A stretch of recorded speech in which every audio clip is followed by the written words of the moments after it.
ஐக்கிய அரபு அமீரகத்துல ஃபாலோ பண்ணக்கூடிய சிக் லீவை பத்தி இந்த வீடியோல நம்ம தெரிஞ்சுக்கலாம். வேலை செய்யும் நிறுவனத்தில் தங்கள் ப்ரொபேஷன் பீரியட் முடித்த ஊழியர்கள் வருடத்திற்கு 90 நாட்கள் நோய் விடுப்பு பெற உரிமையானவங்க. இந்த காலகட்டம் தொடர்ச்சியாகவோ இடைவிடாமலோ எடுக்கப்படலாம். இந்த விடுப்பு சமயங்கள்ல சம்பளம் பின்வருமாறு கட்டமைக்கப்படும். முதல் 15 நாட்கள் முழு ஊதியம், அடுத்த 30 நாட்கள் அரை ஊதியம், மீதமுள்ள 45 நாட்கள் ஊதியம் இல்லாத விடுப்பு. ப்ரொபேஷன் பீரியட்ல இருக்கும் ஊழியர்களுக்கு முதலாளியின் ஒப்புதலுடன் மட்டுமே நோய் விடுப்பு வழங்கப்படுகிறது மற்றும் மருத்துவ அறிக்கை தேவைப்படுது. இந்த சமயங்கள்ல விடுப்புக்கு ஊதியம் கிடைக்காது. இன்னுமே சில சமயங்கள்ல நோய் விடுப்புக்கு ஊதியம் வழங்கப்படாது.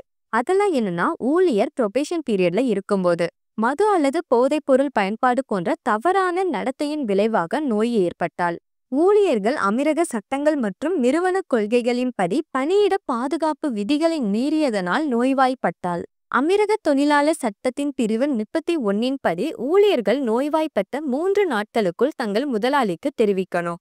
உடல்நிலையை சரிபார்க்க அங்கீகரிக்கப்பட்ட சுகாதார அதிகாரியிடமிருந்து மருத்துவ அறிக்கை தேவை. அதே மாதிரி ஒருத்தவங்க சிக் லீவ்ல இருக்கும்போது அவங்கள வேலையை விட்டு நீக்க முடியாது. ஊழியர் 90 நாள் நோய் விடுப்பு முடிச்ச பின்னரும் வேலைக்கு வராட்டினா ஃபயர் பண்ணிக்கலாம். ஆனா இது போன்ற சமயங்கள்ல கூட பணியாளருக்கு கிராஜுவிட்டி சேவையோட பலன்கள் கிடைக்கும். நோய் விடுப்புக்கு விண்ணப்பிக்கும் போது மருத்துவ விடுப்பு கொள்கை மற்றும் மருத்துவரின் குறிப்பு கட்டாயமா அப்படிங்கிறத HR கேட்டுக்கணும்.